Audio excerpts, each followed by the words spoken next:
السلام عليكم ورحمة الله وبركاته. ازيكم؟ اخباركم ايه؟ يا رب تكونوا بخير. صباح الفل عليكم. النهاردة الجمعة وقلت كده اتنشط معاكم واصور روتين من اول الصبح لحد بالليل، لان يومنا النهاردة مليان حاجات كتير جدا حبيت اشاركها معاكم.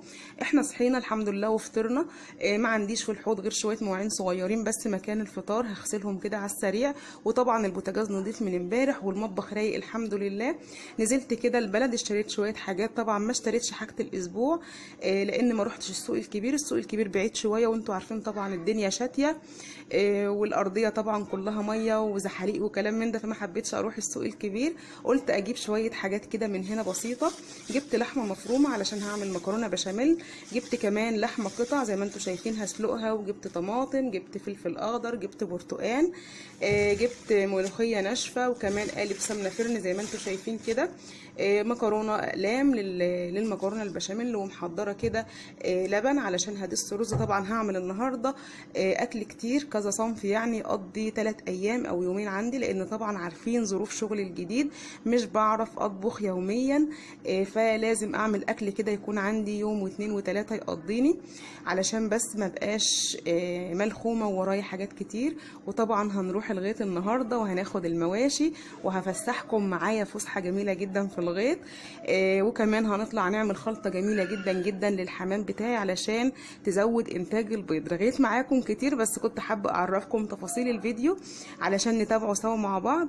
طبعا دلوقتي بقى هعمل كل الحاجات دي هجهزها. طبعا انا عملت معاكم ملوخيه ومكرونه بشاميل ورز معمر قبل كده، فما فيش داعي للتصوير وتضييع الوقت. هوريكم كل حاجه بعد ما احضرها ان شاء الله. اول حاجه بس هعملها ان انا افضي الحوض من المواعين، طبعا مواعين كده مكان الفطار وطبقين بساط مكان العشاء، علشان بعد ما افضي الحوض انا جايبه سمك اهو انضفه كويس جدا كده، واحطه في الفريزر لاي يوم انا حابه اعمله فيه. وهنا كده السبرتايه مكان ما كنت عامله معاكم قهوه امبارح هلمعها وارجعها مكانها. ومحضره برده برسيل جل، عندي شويه هدوم كده مش كتير هغسلهم برده بالمره وانا واقفه في المطبخ. يلا على طول علشان ما نضيعش وقتنا.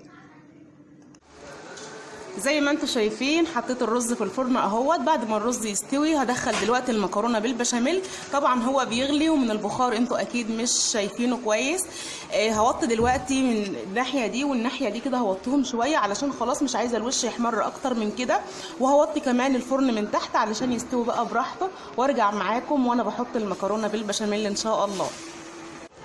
الرز استوى الحمد لله، ودخلت المكرونه وهي كمان قربت اهي تحمر زي ما انتم شايفين كده. طبعا حطيتها كده في صاج كبير علشان زي ما قلت لكم في اول الفيديو ان انا عامله الاكل دوت يكفي 3 ايام. هسيبها بس كمان تاخد لون شويه كده وبعدين اطلعها واوريكم منظر الاكل النهائي هيكون عامل ازاي. خلاص خلصت تجهيز الغدا زي ما انتم شايفين. عملت المكرونه وطلعتها هي والرز المعمر، وكمان عملت الملوخيه الناشفه، وسلقت اللحمه بالشوربه زي ما انتم شايفين. طبعا هنتغدى بقى دلوقتي، وبعدين الاكل اللي هيتبقى زي ما قلت لكم هحطه في التلاجة يكفيني كذا يوم، علشان ببقى طبعا مشغوله في الشغل بتاعي، ما بلحقش ان انا اطبخ كل يوم يعني. فهنتغدى دلوقتي وهرجع لكم بعد الغدا ان شاء الله علشان نعمل خلطه قشر البيض ونطلع بيها للحمام. طبعا انا نضفت السمك وحطيته في التلاجة، وكمان غسلت المواعين وغسلت الهدوم كل دوت، والاكل ده كان شغال على النار كنت انا بشتغل حواليه. الحمد لله خلصت كل اللي ورايا، ما عادش بقى غير ان احنا نطلع للحمام. وبعد ما نتغدى ان شاء الله هرتاح شويه بس كده، وبعدين ناخدكم ونروح على الغيط باذن الله. استنوني. بعد ما اتغدينا رجعت لكم زي ما انتم شايفين. طبعا ده قشر البيض اللي انا بستخدمه، حوشته كده زي ما انتم شايفين. اي كميه بقى تحوشيها عندك طبعا بس تحتفظي بيها في التلاجة. طلعتها كده من التلاجة، وهبدا بقى دلوقتي احمصها على البوتاجاز، وهحط عليها على الكميه دي هحط معلقه ملح ومعلقه خل ومعلقه زيت توم او زيت سمك. طبعا الخلطه دي عملتها معاكم كتير قبل كده وفوائدها كتير جدا يا جماعه. هجهزها وهرجع لكم تاني واحنا فوق عند الحمام وبنحطها له ان شاء الله. زي ما انتم شايفين كده بدأت احمص في قشر البيض اهوت، بدأ يحمر كده ويتحمص معايا. طبعا زي ما انتم شايفين هي كمية بسيطة، لو كل يوم هتعملي شوية قد دول مفيش اي مشكلة. كل لما تجيبوا بيض زي ما انت شايفة كده اهو، هحمصه كده شوية كمان وارجع لكم تاني ونشوف هنعمل ايه. شكلنا مش هنروح الغيط النهارده. زي ما انتوا شايفين طلعت احط الاكل للحمام، ببص في السما كده من البلكونه لقيت المنظر اللي انتوا شايفينه ده، السما مغيمه ومعتمه خالص. وطبعا طول النهار بتشتي، وده قدام بيتنا كده اتعجن يعني بمعنى الكلمه. فمش هنعرف نروح الغيط الحقيقه بالمواشي النهارده. اجلنا بقى لما الجو يتعدل شويه. كان نفسي اخدكم معايا بس متعوضه ان شاء الله. فطبعا هنخش بقى دلوقتي عند الحمام نشوف هنعمل له ايه. لان عايزه اقول لكم احنا دلوقتي العصر وشايفين منظر السما، تحسوا ان احنا خلاص الجو ليل. فهنروح بقى نشوف هنعمل ايه للحمام دلوقتي ونختم الفيديو على كده. كده يا جماعه هبدا احط بقى الخلطه بتاعتي. طبعا انا جهزتها تحت. حطيت كده قشر البيض زي ما انتم شايفين، هحطه بس دلوقتي معاكم اهو. هحط نص الكميه بس على شويه الغله دول. طبعا لو كانت الغله كتير كنت حطيت كميه اكتر من كده. هنقلبها بقى مع بعض كده كويس جدا. طبعا هتحط كلفه، حطي برضو عليها القشر، هتحطي غله، اي حاجه انت بتاكليها للحمام بتاعك خلطيها بس كده بقشر البيض دوت. طبعا هقول لكم تاني الخلطه عباره عن ايه. انا بعد ما حمصت البيض حطيت عليه معلقه ملح، على معلقه خل، على معلقه زيت توم. لو عندك زيت توم حطي، زيت توم حطي، زيت سمك حطي، اي حاجه موجوده عندك. وطبعا يا جماعه الحاجات دي بتيجي من عند العطار، لان قبل كده سالوني قالوا لي ينفع زيت اكل عادي؟ قلت لهم لا طبعا ما ينفعش، لازم الحاجات دي لانها طبعا بتزود الخصوبه عند الحمام.